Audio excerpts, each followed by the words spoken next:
Pretoria, 1983. The air hung dry over the northern suburbs. Dust drifted along the asphalt edges of Church Street. A lone police car idled outside a modest home, its blue light faint against the morning haze. Inside, detectives moved with quiet precision. On the living room floor lay the body of a young woman, later identified as 24-year-old university clerk, Elmarie van Dyk. The house was undisturbed. No signs of forced entry. A single teacup rested on the table, still warm when first responders arrived. Officers from the South African Police Service sealed the scene before the press arrived. Photographs captured a space that looked ordinary. Lace curtains, a small bookshelf, a faint radio hum still audible from the kitchen. The only disturbance was the silence that followed. Neighbors watched from behind their windows as word spread. In a conservative, close-knit Pretoria street, a violent death felt impossible. Forensic procedures in 1983 were limited. Detectives collected fingerprints from the cup, the door handle, and the small wooden chair that had fallen beside the victim. They bagged a hair strand found on her collar and stored it in a brown evidence envelope. DNA testing was not yet available in South Africa. Investigators relied on blood typing and shoe impressions. The prints did not match anyone in the local database. The file, labeled Case 1983-214 Pretoria Central, became one of many unsolved homicides of that decade. Reporters noted the methodical calm of the officers. They wrote that the crime had no obvious motive. Her purse remained untouched. Jewelry was still on her wrist. Police questioned co-workers at the university administration office. Elmarie had left work at 5 p.m., taken her usual bus home, and spoken briefly with a neighbor around 6. By 7:30, her phone line went unanswered. When her brother stopped by later that night, he found the front door unlocked and the living room lights still on. The autopsy confirmed death by strangulation. Time of death, between 6:30 and 7 p.m. Toxicology returned negative for alcohol or sedatives. There were no defensive wounds. The forensic pathologist noted a faint bruise near the right temple, possibly from a fall. Nothing more. Police speculated that the victim had known her attacker, but without physical evidence linking anyone to the scene, the case faltered within weeks. The investigation continued quietly. Detectives interviewed men she knew from church and her former college. They collected over a dozen statements, each leading to dead ends. One man recalled seeing a white Toyota Corolla parked near her home that evening, engine running, headlights off. Officers traced dozens of similar vehicles, but found no link. Each report added another sheet to the growing stack in the file. Months passed. The local press moved on. For Elmarie's family, the silence deepened. Her mother later described the house as too quiet to sleep in. A calendar remained on the wall, still marking May 1983. The family left it untouched for years. Cold air drifted through the hallway whenever the door opened, stirring the dust that gathered on framed photographs. In the background, Pretoria police faced growing workloads. The early 1980s brought political unrest and limited forensic infrastructure. Homicide detectives often managed dozens of cases simultaneously. When leads ran dry, Elmarie's file was archived in a grey cabinet inside the central records room. Officers moved on to newer cases, though some kept a note of the name, in case something resurfaced. The case remained a quiet scar on the city's record. Every few years, a new investigator would glance through the file. Each time, they found the same puzzle, a locked room mystery without a suspect. In 1989, the evidence envelopes were transferred to a larger regional archive for preservation. The faded handwriting on the labels barely legible by the 1990s. Still, the story lingered. Among retired officers, it became a reference point, an example of how an unsolved murder could slip through procedural cracks. Families moved away. New tenants replaced the old. The neighborhood changed, but the silence around the case never did. Years later, the crime would return from the archives, re-examined under light and science that hadn't existed before. But in 1983, it was only another unsolved name in a ledger, filed away under dust and memory. Pretoria, mid-1983. Detectives met in a cramped office at the Central Police Station. The ceiling fan turned slowly, moving the heavy air without relief. On the wall hung a large city map, small pins marking unsolved cases. Elmarie van Dyk's name was written in neat blue ink beside one of them. The case commander, Captain Johann Stein, reviewed the latest reports. Nothing new had surfaced. He authorized a wider search for any connection between Elmarie and known offenders recently paroled from the area. Her family visited the station often, carrying small packets of biscuits for the detectives. Her mother's voice, soft but firm, kept the case from being forgotten. Officers remembered her visits. The sound of her steps echoed in the corridor, followed by silence when she reached the inquiry desk. The family's persistence was both a comfort and a burden to investigators who had little to offer in return. Elmarie's background revealed little that hinted at danger. She grew up in Villieria, a modest neighborhood of Pretoria. Friends described her as quiet and dependable, working long hours at the University of South Africa's clerical department. She shared the small house with her younger brother after their parents moved to the countryside. Her routines were predictable. She attended Sunday service at the local Reformed church and shopped each Thursday afternoon. Detectives reconstructed her final week through receipts, bus tickets, and witness statements. The Forensic Science Laboratory in Pretoria West, then one of the few in the region, processed her evidence manually. Technicians compared fingerprints using magnifying lenses and acetate overlays. No match emerged.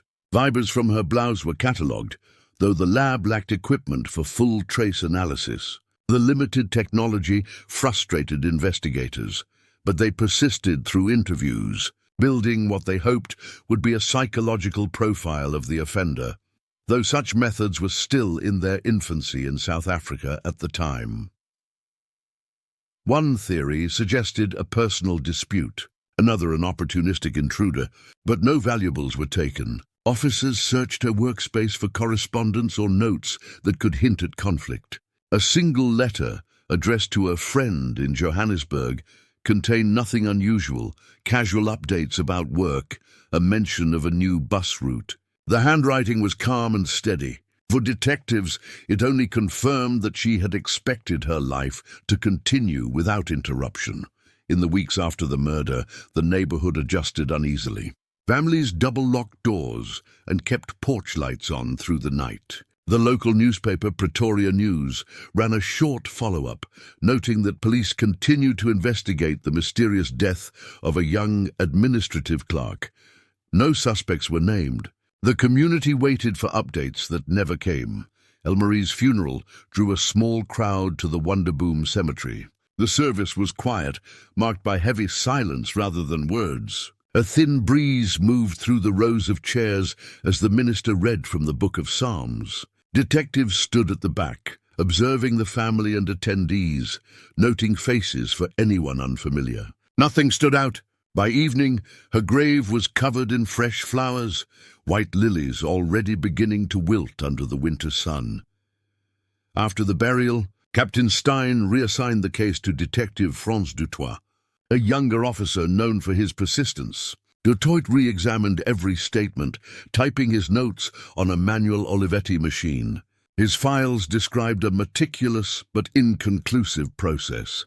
Interviews with bus drivers, phone company clerks, and nearby homeowners. Several remembered seeing a man walking along the street between 6 and 7 p.m., wearing a brown jacket. None could recall his face clearly.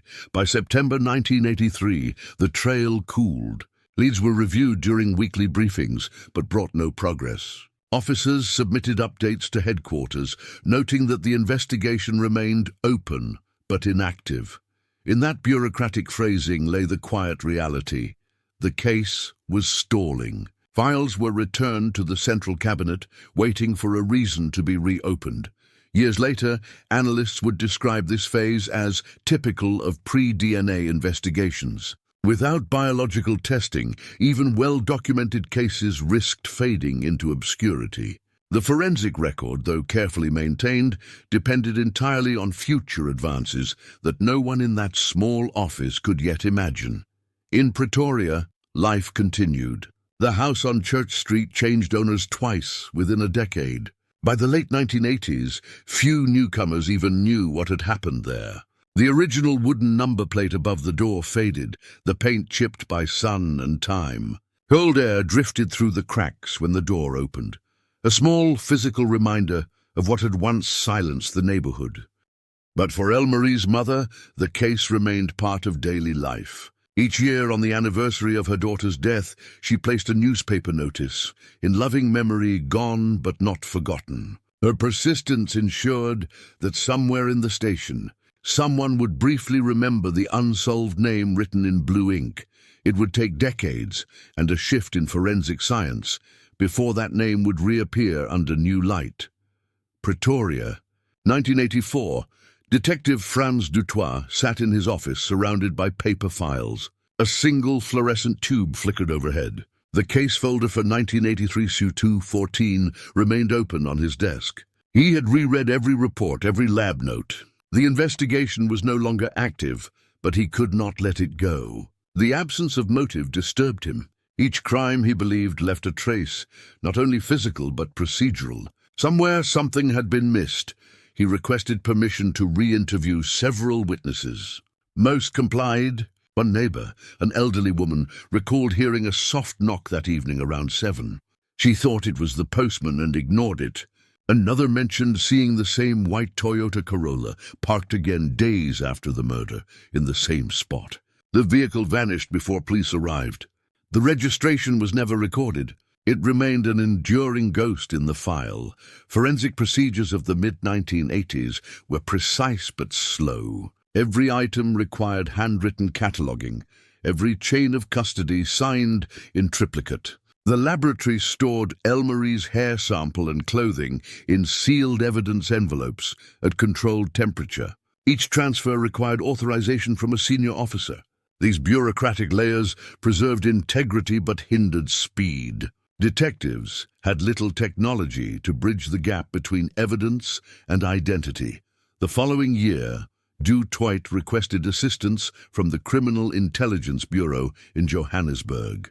Analysts ran cross-references through regional arrest records looking for similar cases. 2 incidents showed faint parallels. Young women found dead in their homes, no forced entry, no sexual assault. But the dates and details differed too widely. The pattern, if there was one, could not be proven. By 1986, the Pretoria file moved to the archives of the South African Police Service Cold Case section. Officers called it shelving, a polite term for suspension. Files were boxed, labeled and stored in steel cabinets under dim light. The record room smelled of old paper and dust. Once catalogued, cases seldom resurfaced unless new evidence appeared. The photograph of Elmarie, clipped to the front page, faded over time. Detective Dutoit retired in 1989. Before leaving, he left a note inside the file. Case deserves review when new forensic tools become available. That single line would later prove prophetic. The 1990s brought transformation. Political change swept through the country, and so did developments in science. The Forensic Science Laboratory began introducing DNA profiling, following international adoption after the first successful convictions in the UK. However, in South Africa, resources were limited. Early tests required substantial biological material, far more than what remained from 1983. Still, technicians began digitizing archives, preparing for a future they believed was coming. In 1994, a laboratory audit identified several unsolved cases with preserved biological samples. Elmarie's file appeared on that list. The envelope containing the hair strand and clothing swab was intact. The officer in charge noted its condition as suitable for reanalysis, yet funding shortages delayed progress for years. Meanwhile, families of victims from unsolved cases formed advocacy groups. In 1998, Families for Justice Pretoria began lobbying for reinvestigation of cold cases using modern DNA techniques. Elmarie's mother joined them quietly, attending meetings in community halls where fluorescent lights buzzed and chairs scraped across tiled floors. She brought with her a small photograph, the one taken at Elmarie's graduation. The edges had worn smooth from years of handling. In 2001, the National Cold Case Review Board initiated a pilot program. They selected 20 archived files for possible forensic re-examination. Among them, Case 1983-214. A young detective, Lieutenant Renier Botha, was assigned as lead reviewer. Botha represented a new generation, methodical, computer-trained, and accustomed to laboratory cooperation. He began by scanning the original handwritten notes into the digital record system. The act of conversion revealed small inconsistencies. Some evidence transfers lacked precise timestamps. Chain of custody forms were incomplete. None suggested tampering, only the procedural looseness typical of the era. Botha cross-checked storage inventories and located the physical items still sealed in brown paper envelopes. Their edges frayed but intact. Forensic processing in the early 2000s used polymerase chain reaction, PCR, amplification, a method requiring minimal sample size. The technology could analyze even decades-old material, provided it had been stored properly. Botha submitted the hair strand and fabric swab for re-examination. The samples were couriered to the National DNA Unit under chain of custody supervision. A faint chemical odor lingered in the lab as technicians prepared the analysis. Weeks passed before results arrived. A partial DNA profile was recovered, incomplete but viable for comparison. The data was entered into the National Forensic DNA Database, established only recently to catalog profiles from known offenders. The system, though small, was expanding with each case. At first, no match appeared, but Botha noted that as the database grew, hits sometimes emerged months later. In the meantime, he focused on reconstructing social context. He interviewed surviving colleagues of Elmarie, many now in their 40s and 50s. Several remembered a part-time maintenance worker who had briefly serviced university offices in 1983. His name appeared on payroll records, but not in the original police file. Botha traced the man, now living in the Northwest Province, and requested an interview. The man agreed, speaking casually about his work and denying ever meeting Elmarie. He provided a saliva sample voluntarily. The sample was logged, sealed, and sent for comparison against the partial DNA profile from the scene. Forensic analysis took months. The lab's equipment operated continuously, handling backlog cases from across the country. Technicians worked under bright white light, the hum of centrifuges constant. When the comparison report finally returned, the result was inconclusive. The DNA from the crime scene was too degraded for certainty. The probability values fell short of admissible thresholds. The case remained unresolved. Still, Botha's efforts led to renewed attention. Media outlets reported on old Pretoria cases under review. Families contacted him with tips, most unhelpful but sincere. The process stirred dormant memories. In a few instances, witnesses recalled small details previously overlooked, such as a neighbor who thought she heard two voices. Not one in the house that night.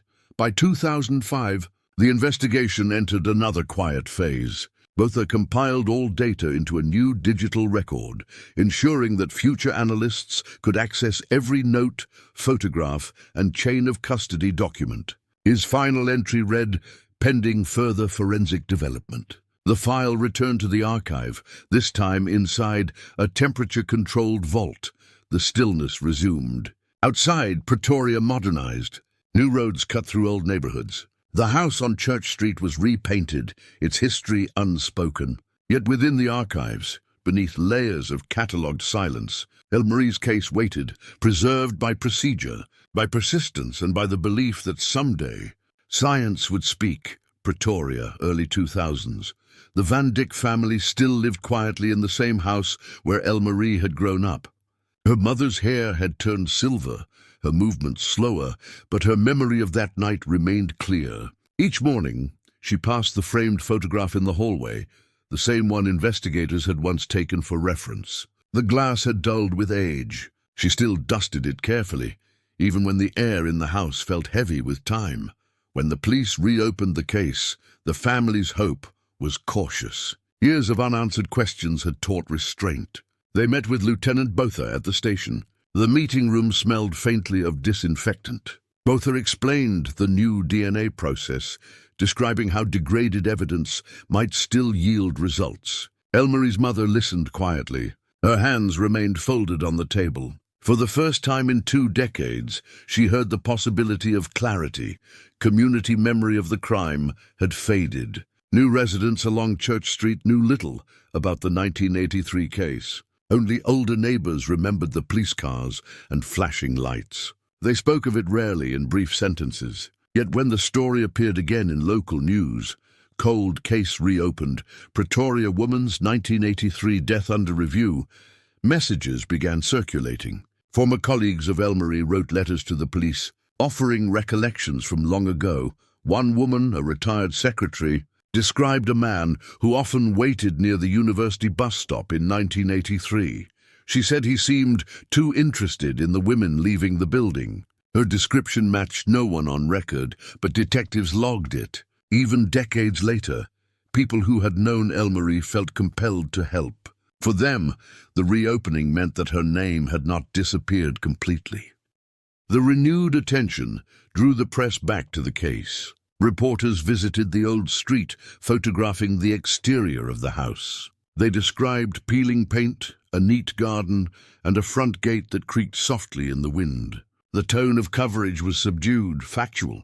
Television crews avoided intrusion, using archival photographs instead of reenactments. This quiet visibility gave the family a rare sense of acknowledgement.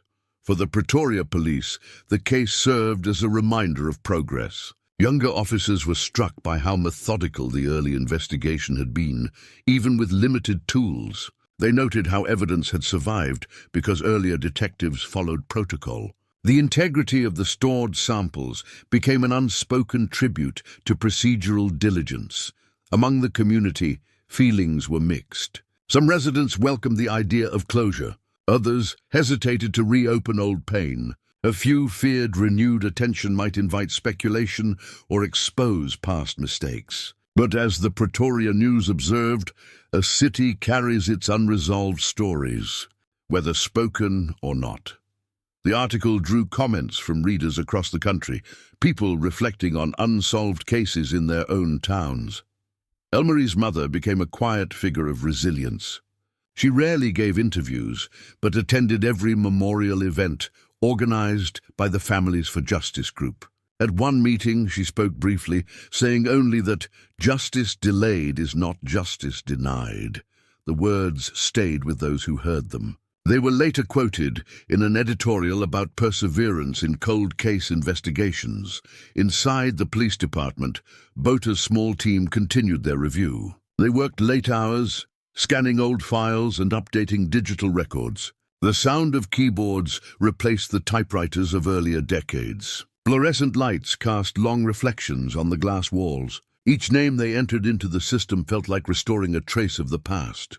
Among officers, the Van Dyk case became shorthand for endurance. How evidence, even dormant, could wait until the world was ready to understand it. By 2010, forensic technology had advanced again. The national DNA database had grown substantially, incorporating thousands of profiles from crime scenes and convicted offenders. Laboratories were better equipped, and partial matches were now algorithmically compared using probabilistic models. Botha's persistence ensured Elmarie's case was among those reanalyzed using the new systems. When the results were announced, the community's response was immediate. Newspapers revisited the story, broadcasting archival photographs of Elmarie alongside images of the modern laboratory. Television anchors spoke softly, acknowledging the family's long wait. For many viewers, it symbolized how science could outlast time. The case also drew attention to broader social change. During the 1980s, forensic analysis had been limited to major urban centers. By the 2000s, regional labs operated in multiple provinces. Public trust in forensic evidence had grown through high-profile convictions. The Van Dyk case became part of that narrative. proof that persistence could bridge decades. Still, for the family, progress brought renewed pain. Each report revived the reality of what had happened. Elmarie's brother described it as reopening an old wound, but finally cleaning it properly. Journalists respected the family's boundaries, maintaining distance. The tone of coverage remained measured, neither sensational nor dismissive. At the 2011 memorial service, the church hall filled quietly. Candles lined the front table beside her photograph. A local pastor spoke about patience and truth. Outside, a cold breeze moved through the garden, rustling the small memorial ribbons tied to the fence. Neighbors attended, many of them new to the area, but drawn by empathy. When the service ended, the crowd lingered in silence. Some looked toward the old Van Dyk house, visible at the end of the street. Its curtains were drawn, the porch light dim. The stillness felt familiar, the same stillness that had defined the neighborhood since 1983. For the community, the reopened case rekindled an awareness of fragility. For the family, it affirmed that Elmarie's name remained part of the city's conscience. Years of uncertainty had not erased her. It had only delayed her return to truth. Pretoria 2012. The case slipped back into waiting. The excitement of the early DNA reanalysis faded when months passed without an exact match. The new probabilistic models could suggest likely connections, but not certainties. The Van Dyk family returned to quiet routine. The heavy silence of their home seemed unchanged, even as modern Pretoria moved around them. Outside, traffic from the expanded arterial roads hummed faintly at night. Inside, the old clock in the hallway kept time with steady precision. In the archives, the file rested once more in controlled storage. A technician logged its presence during quarterly audits. The label, Case 1983-214, remained legible, the handwriting from another era. The envelopes were intact, sealed beneath clear plastic. Cold air drifted through the vault when doors opened, carrying the faint smell of paper and preservation fluid. For the officers responsible for inventory, it was simply one among thousands of dormant investigations. Lieutenant Botha had transferred to another division. His final note before departure read, "Case viable for future DNA reprocessing upon database expansion." It was a careful statement, neither resignation nor hope, but preparation. He understood that technology, not manpower, would eventually decide the outcome. The case needed time, not more questions. Years passed with little movement. Within the National Forensic Science Laboratory, priorities shifted to active homicides. Cold cases were reviewed sporadically, often depending on available grants. Public attention waned. For Elmarie's mother, each year without progress deepened the distance between memory and justice. She rarely spoke of the investigation now, choosing instead to maintain quiet rituals. Fresh flowers each June, a candle on the kitchen windowsill. By 2015, few within the Pretoria police station still remembered the details. The officers who once handled the file had retired or transferred. The new generation worked in digital systems, rarely touching physical archives. When younger analysts walked past the old record cabinets, they saw only labels and numbers. Yet the cabinets still held evidence of human stories waiting behind sealed envelopes. The Cold Case Division, restructured under national oversight, began scanning the oldest files for long-term digitization. The Van Dyk case appeared again on an internal list of priority legacy cases. This designation carried no guarantee of investigation, only preservation. The scanned pages showed faint creases and typewriter imprints. On the corner of one sheet, an officer's fingerprint from 1983 was still visible beneath the scanner light. Outside law enforcement, the case had become a quiet symbol in local advocacy circles. The Families for Justice group, still active, mentioned it in newsletters as an example of persistence. They called it the waiting file. Members used it to lobby for expanded funding for DNA backlog clearance. Each mention ensured the name Van Dyk remained in circulation, even if the investigation itself slept. Elmarie's brother, now middle-aged, managed family affairs. He maintained regular contact with the police liaison, but no longer expected news. When asked by a journalist in 2017 whether he still believed the case would be solved, he answered softly, "If the evidence remains, then so does the chance." The words reflected an acceptance shaped by decades of uncertainty. Within the police system, the rhythm of review continued. Each audit reaffirmed that the samples were secure. The chain of custody records remained intact. This procedural discipline was what kept the file alive through years of neglect. Without it, the material might have been discarded during earlier storage transitions. The bureaucracy, often criticized for inertia, had inadvertently preserved the possibility of truth. The silence extended into the 2020s. The forensic DNA database grew exponentially as new legislation mandated inclusion of profiles from all serious offenders.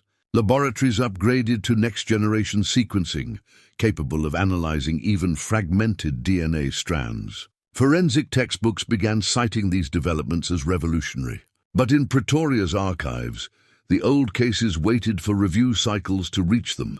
When the COVID-19 pandemic struck in 2020, most archival operations paused. Staff rotation and safety protocols slowed progress further. Files like Elmarie's remained untouched for months. The record room lights dimmed at reduced hours. A faint stillness filled the space, a stillness familiar to every era of the case. In 2021, as restrictions eased, technicians resumed cataloging. During a systems upgrade, an analyst named Karen Mokoena noticed that several archived samples from early cases had never been converted to digital barcoding. Among them was case 1983-214. She logged a request to assign a new barcode and verify its chain of custody integrity. The process required opening the storage drawer for inspection. The envelope appeared brittle but sealed. Karen signed the verification sheet, resealed the sample, and scanned the barcode into the updated inventory. It was a routine act, one of thousands performed that week, but it ensured the case would appear in the next automated batch for DNA rescreening. Unknowingly, that small procedural step moved the case closer to resolution than any previous investigation had. Yet at the time, no one noticed. The system simply recorded the action and moved on. Outside the archives, the Van Dyk family continued their quiet lives. The house on Church Street had aged gracefully. The paint had faded again, and the garden grew wild around the edges. A single light still glowed on the porch at night. Neighbors came and went. Few asked about the past. The silence remained, not from secrecy but endurance. By 2022, the case had been dormant for nearly 40 years. The world had changed entirely, but the core mystery endured. Who entered a quiet house one evening in May 1983, and why had they left no trace? The answer existed somewhere within molecules sealed inside an aging envelope, waiting for a laboratory machine to finally read what the human eye never could. Pretoria, 2023, in a quiet corner of the National Forensic Science Laboratory, a technician prepared another routine batch of cold case samples. The hum of refrigeration units filled the background.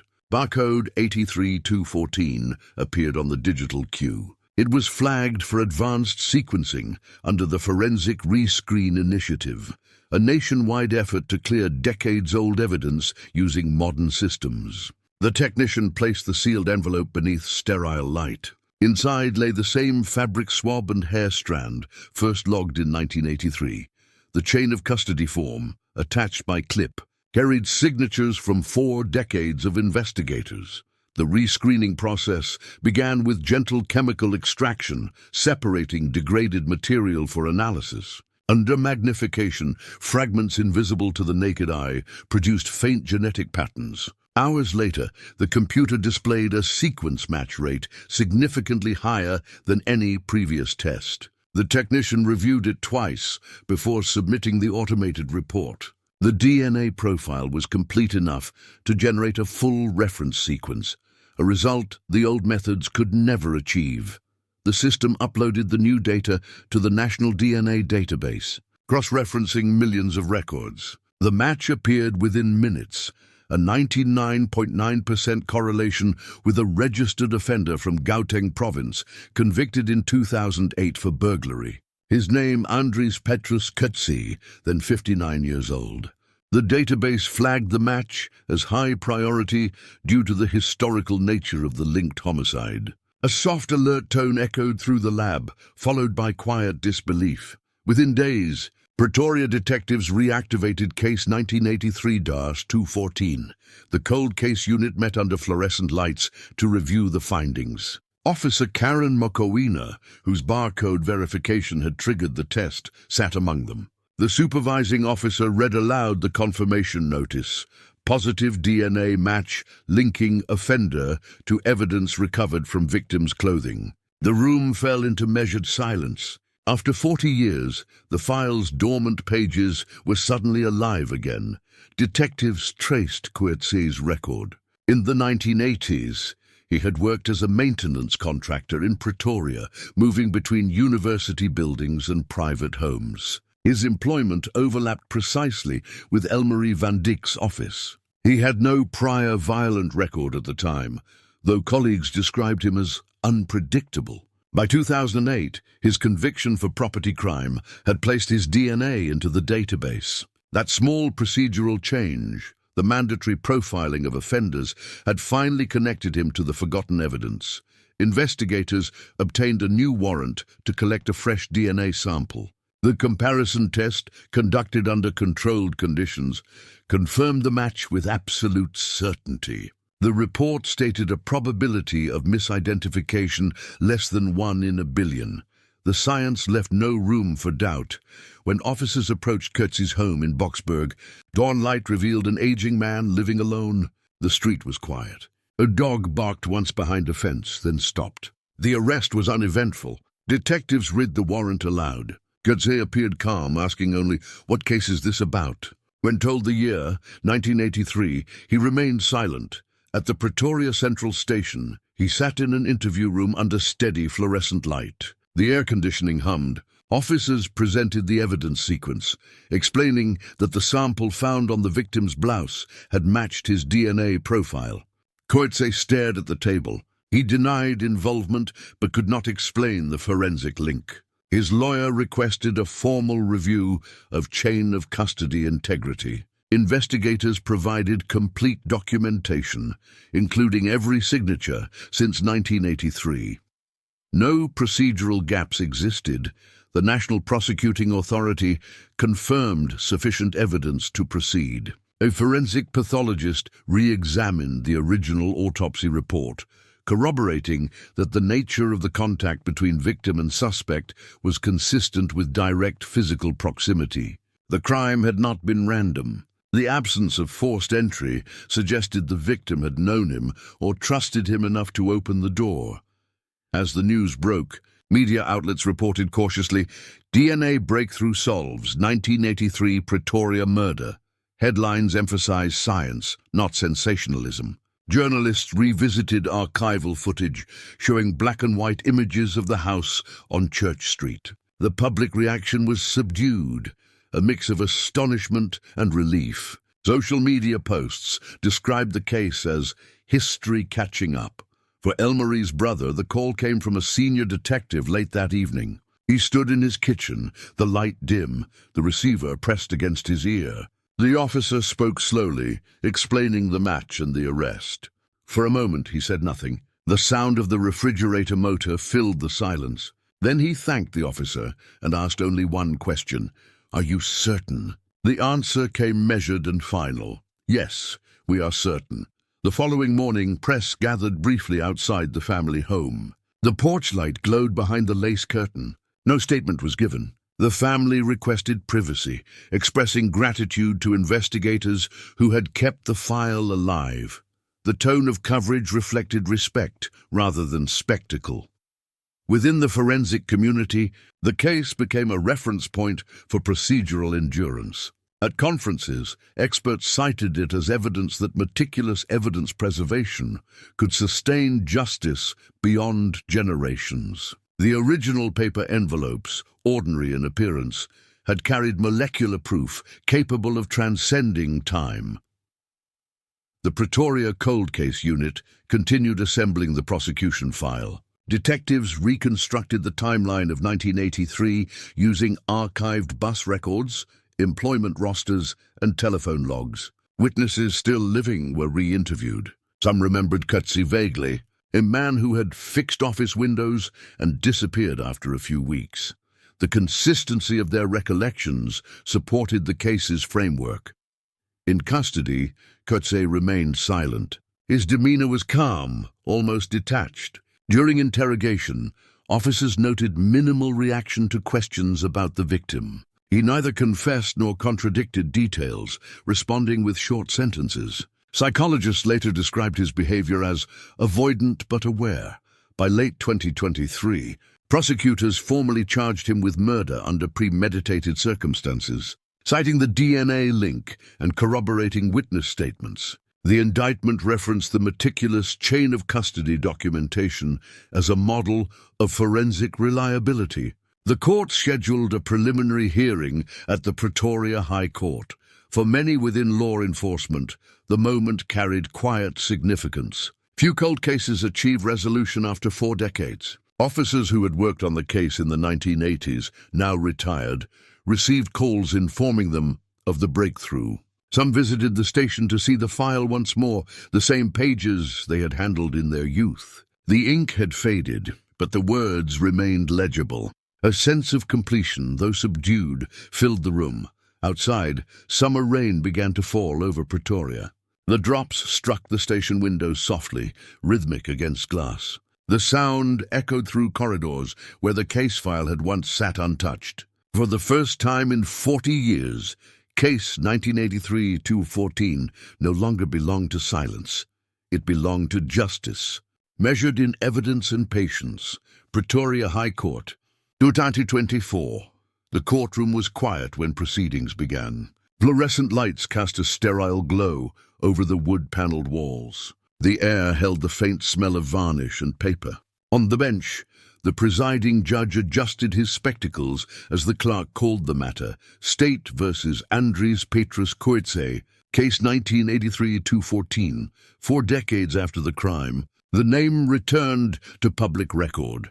At the prosecution table sat the state advocate, surrounded by organized files and forensic reports. Across from him, the defense attorney reviewed notes, his client seated beside him, stoic, gray-haired, hands folded neatly. Reporters occupied the rear benches, their pens poised but motionless. Few words were exchanged. Everyone in the room understood the gravity of time. The prosecution's opening statement was restrained. The advocate emphasized not emotion, but endurance. This case demonstrates the integrity of evidence preserved through generations, and the patience of justice sustained by science. He described how advances in DNA sequencing had revealed what human investigation alone could not. His tone remained factual, the delivery slow and deliberate.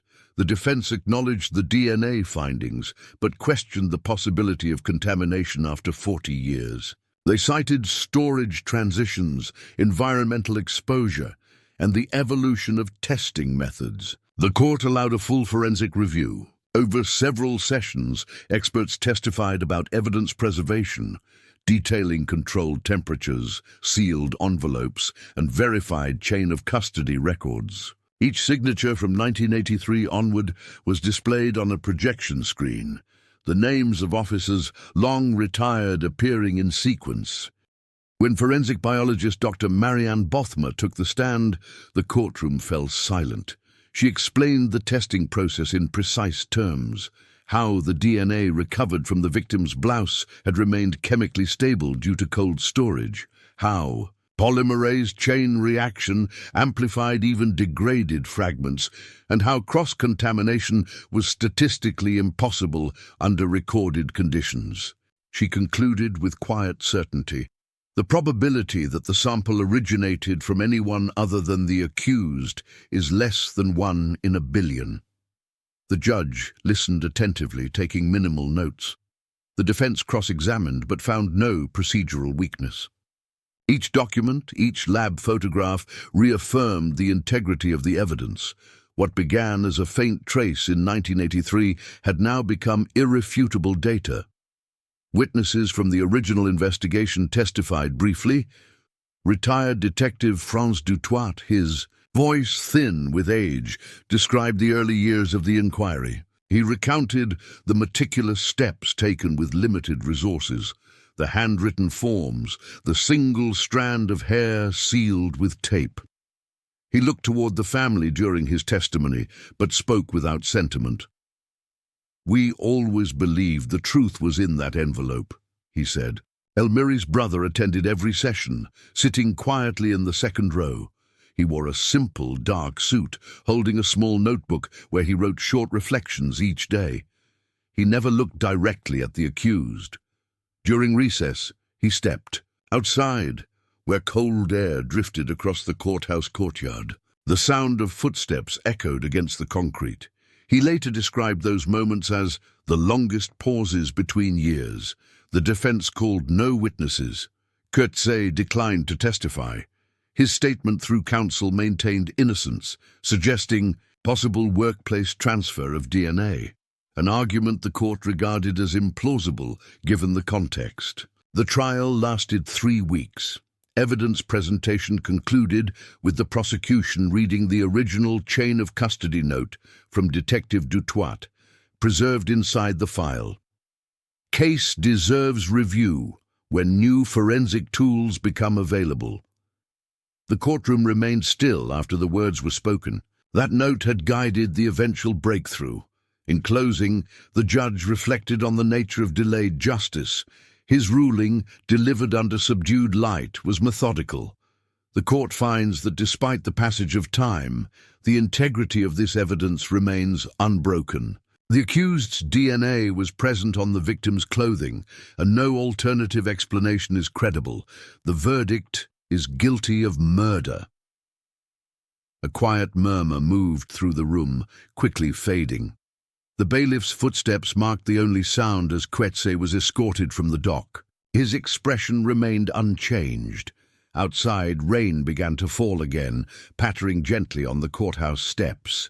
For the Van Dyk family, the verdict did not erase grief, but it replaced uncertainty with finality. After 41 years, the name, once printed in blue ink on a police folder, had been spoken aloud in court as part of a concluded case. Reporters later described the family leaving hand in hand, their movements slow, dignified, and silent. The aftermath was measured. News coverage focused on forensic endurance rather than emotion. The Pretoria News headline read, "Science closes 4-decade mystery." Untouched editorials cited the case as an example of why evidence preservation remains the cornerstone of modern justice. The cold case unit received commendations for procedural diligence. At the forensic laboratory, the original evidence envelope was photographed for educational archives. The paper edges were brittle, but the handwriting, dated May 1983, remained visible. The image would later appear in training manuals, captioned simply, "Evidence preserved, justice achieved." The house on Church Street still stood, its facade freshly painted by new owners.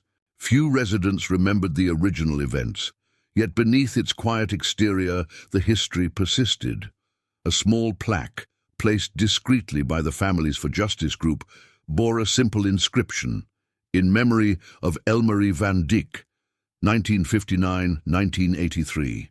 Truth endures."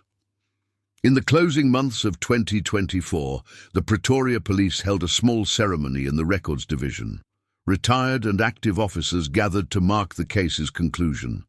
Among them stood Karen Mokoena, whose routine barcode verification had set the breakthrough in motion. The room was dimly lit, the air cool from the archive's ventilation. The sound of a cabinet door closing echoed softly as the final note was filed. The moment was neither triumphant nor sorrowful. It was quiet, like the case itself had always been, measured, procedural, and certain. In a world changed beyond recognition since 1983, one constant had remained: the persistence of fact. Justice had arrived, not with noise but with proof.